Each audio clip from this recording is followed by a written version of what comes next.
گزشتہ سال یہی گرمیوں کے دن تھے. مجھے ایک صاحب سے کام تھا. میں دفتر ہی میں خاموش بیٹھ کر اپنی باری کا انتظار کرنے لگا. مجھ سے پہلے ایک سبکدوش استاد جو سفید ریش بزرگ تھے اپنی گزارش پیش کر رہے تھے. صاحب اپنے لیپ ٹاپ میں مصروف تھے.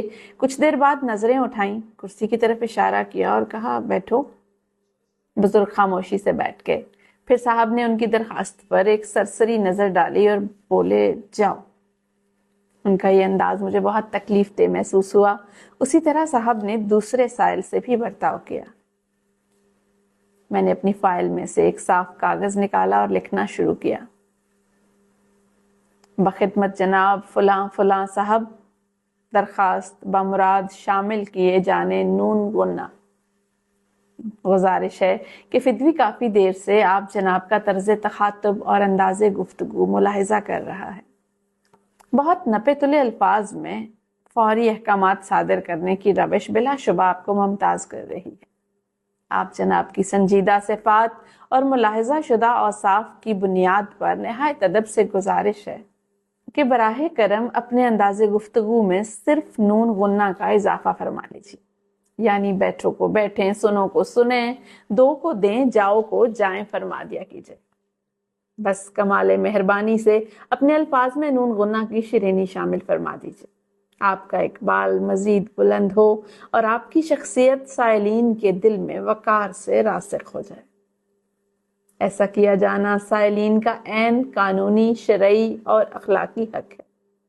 آپ کا بلا تخصیص نون غنہ کا استعمال فرمانا عین قرین انصاف اور خدا ترسی ہوگا.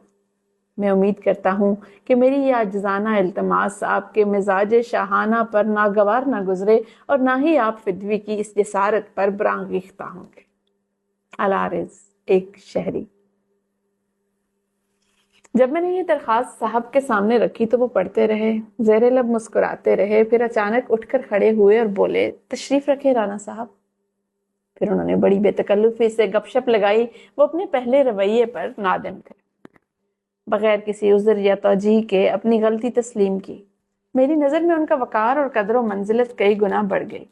پھر انہوں نے چائے پلائی اور عزت سے رخصت کیا.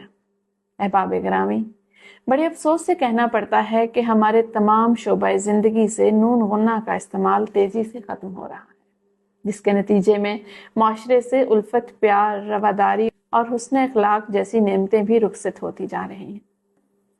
حتیٰ کہ کچھ بار اولاد والدین سے گفتگو کرتے وقت بھی نون غنہ سے محروم الفاظ استعمال کرتی ہے. خدا را اس نون غنہ کو صرف زبان میں نہیں دل میں جگہ دیجئے.